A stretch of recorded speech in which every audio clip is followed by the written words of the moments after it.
Hi, I'm Leezá Steindorf. I'm an international leadership coach, a member of the Forbes Coaches Council, and for over 2 decades, I've been helping leaders and learners strip away the noise in their minds so that they can actually feel like themselves again and find their power. So before we get into the subject today, if this work speaks to you, go ahead and subscribe because all of the videos actually work together and build onto one another.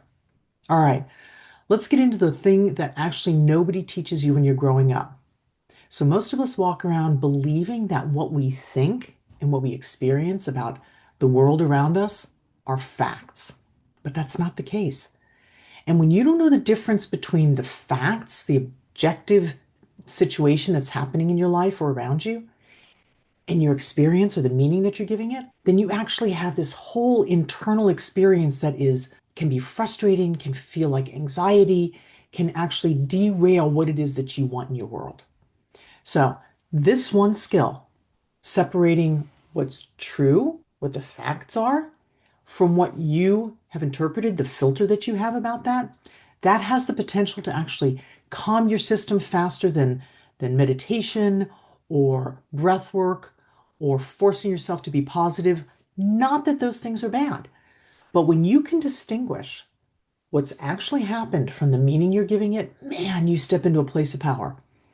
Because the moment that you stop reacting to the filters in your mind as though that's the truth, then everything stabilizes and you gain that power back. So I'd like to share with you a moment what I use, and I call it the C.O.R.E framework. It's clarity, ownership, resolution, excellence, C.O.R.E.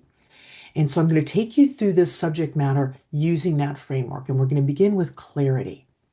So when we get clear about what's actually happening around us, then you can avoid becoming overwhelmed. You can feel like you're in a place of sovereignty and command of your experience. And what I mean about facts are the things that are measurable, that we can all agree upon. The light is on, the sun is out, it's raining, it's 32 degrees. Those are facts, those are measurable things that we've all agreed upon. They in themselves are neutral. Now we talk about our response to those, right? So when something happens, you're not actually reacting to the situation, to the facts. You're reacting to your interpretation of that situation. And that changes everything. Just understanding that is huge. So that interpretation might be old conditioning, fear, insecurity. It may be a survival strategy from childhood, or maybe just a habit of assuming the worst, like, expect the worst and everything else is better type of thing, right? And you're not alone. We've all done that. But it doesn't even have to be a negative interpretation. What is important is to know that you are giving the situation a meaning. And that's neither good nor bad, but it's super helpful to know that. And clarifying what the fact is and what your filter of it is can can shockingly revolutionize your experience. So, having the fact versus the filter is the skill of asking one simple question in real time while things are unfolding. And that is, what's actually happening and what am I making it mean? And that question cuts through like 80% of anxiety instantly because it puts you in the power seat of knowing, I'm actually in charge of giving this situation a meaning. The situation itself is not imposing a meaning on me. And that gives us power, that gives us sovereignty and command in a situation. Because anxiety and struggle is not caused by the event, it's actually caused by the meaning you give to the event. Yeah? So, give you an example. Somebody doesn't text you back, right? And your brain comes up with this entire narrative that you said something wrong, you messed it up, they're leaving your life, or they're angry, whatever it is. But none of that's factual. Although we feel like it is, we've trained our neurology to believe those are the facts, but they're not. That all of that's the filter. And filters feel real because they're familiar, but not because they represent the truth. Okay? So we create those filters to take care of ourselves, not because we're trying to sabotage or harm ourselves. That's a whole different subject matter I'll talk about as well, because we've come to believe that we can sabotage ourselves, but we're actually always taking care of ourselves for reasons that make sense to us in that particular situation. But maybe that doesn't make sense anymore. Or maybe those patterns of taking care of ourselves really aren't helping anymore. They're creating our own discomfort.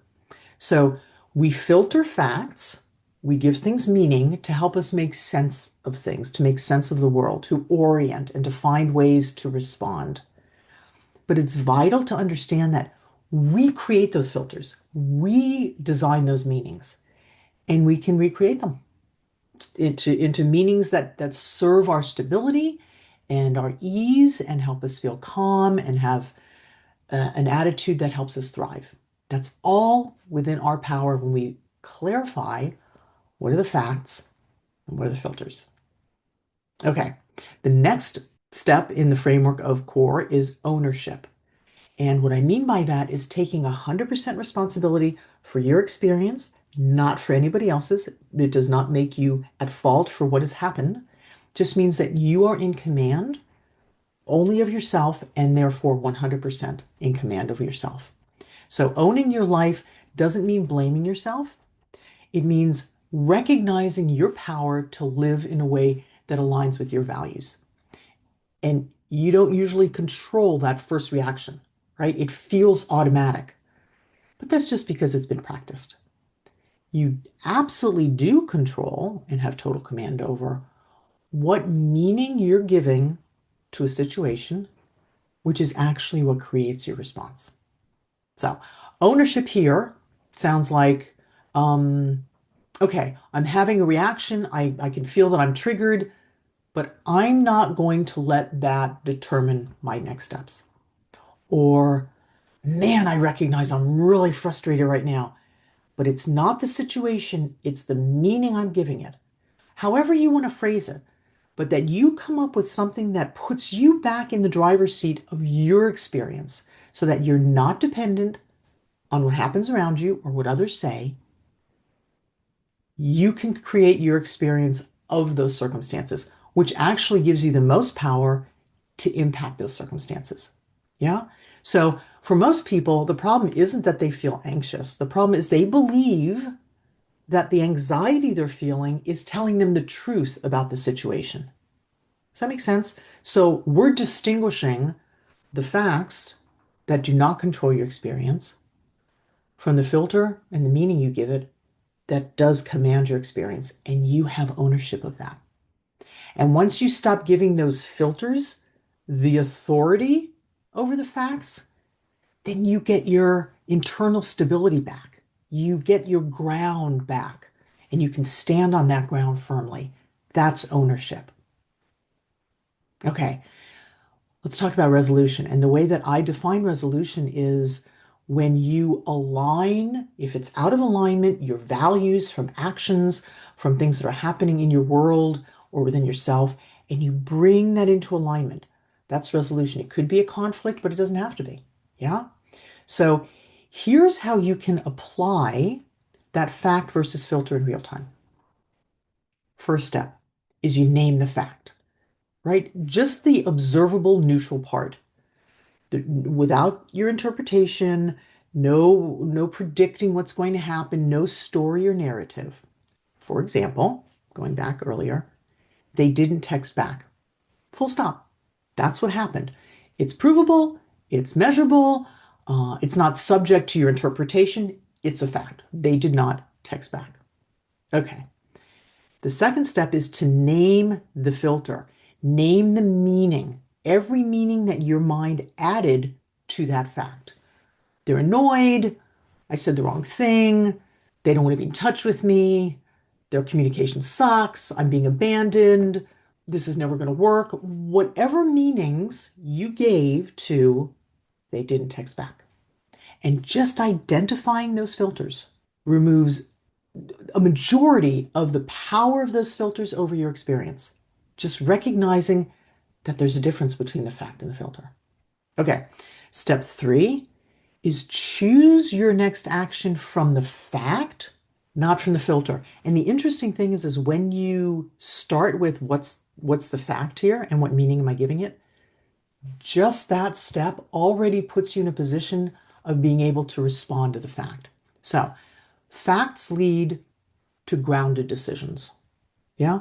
Filters lead to an emotional spiral, if you will. We get all caught up in the meanings that we're giving it. You react to the interpretation, and you don't even know if that interpretation has any roots in the facts because you haven't checked that. You're just off to the races in the emotions. And there's nothing wrong with emotions. Oh my gosh, they're wonderful. But what's important is that you are not subject of your emotions, that you actually get to enjoy them, and you also can be in command of yourself so they don't overwhelm you.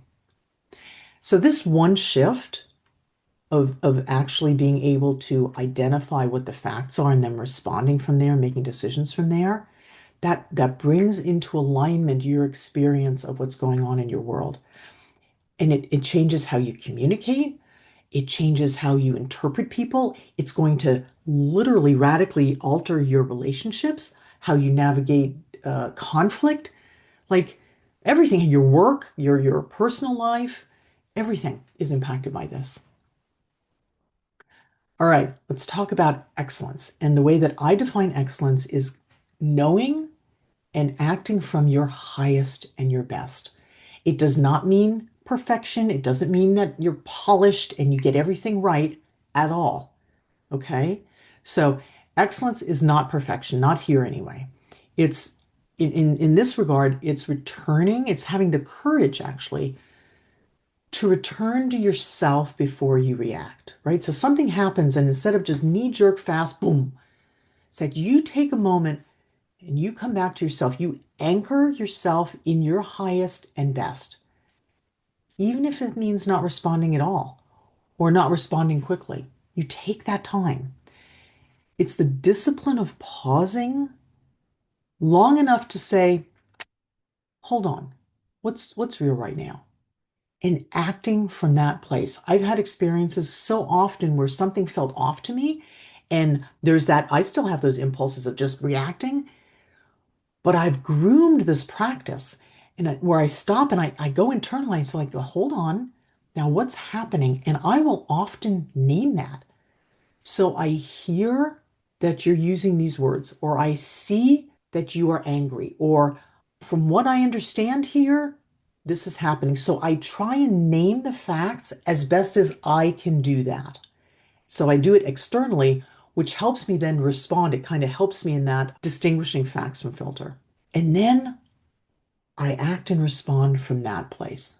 Now that I know what are the facts, what's happening out there as best as I can. So when we are able to establish what the facts are, whether we do it for ourselves, we take the time, or we say it out loud, that's when we have the power to decide as we want to. That's emotional strength, it's maturity, it's the edge of really powerful leadership. And it's actually a skill. It's not a personality trait. Like, I certainly wasn't born this way. I was born and grew up very reactive because I grew up in violence and a lot of dysfunction. So all these tools that I'm sharing with you are things that I've had to learn. They're best practices of psychology, of behaviorism, of mediation. All of the things are coalesced here, and they've all been put into practice. So this is not theoretical. And these are things that you can learn and you can grow and you can refine. So when you lead from the facts instead of your filter, instead of the meaning that you give things, you become less fragile, less reactive, and you have more stability, as I've said before, and you're more in your power, right? In relationships and in your decisions. Okay?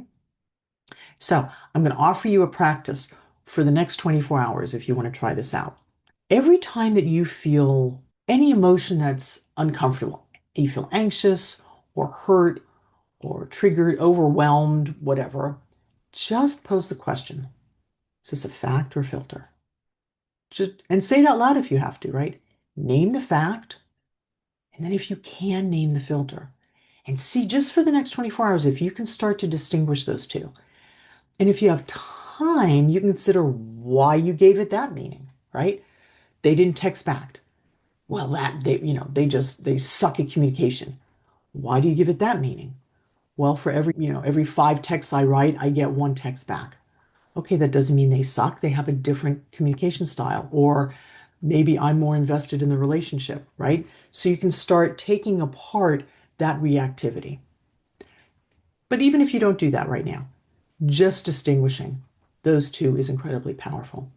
And then you can choose if you want to act from the fact and see how that feels. And you'll feel your system calm, and you'll find more spaciousness, I think. At least that's been my experience, and I hope it'll be the same for you. So, if you want to strengthen the practice of separating fact from filter, stay tuned here. Because, like non-judgment, fact versus filter, and other radical tools for personal well-being are built into all of these teachings. They overlap and they weave together. And you can master that internal dialogue of yours and stay grounded and at ease no matter what's taking place around you. It's really powerful. It takes a minute, but I promise you, I am living proof. If I've been able to do it, you can. If this helped, please subscribe. Stay tuned with me for the next video. As I said, they're all building together, and I wish you well. Take care.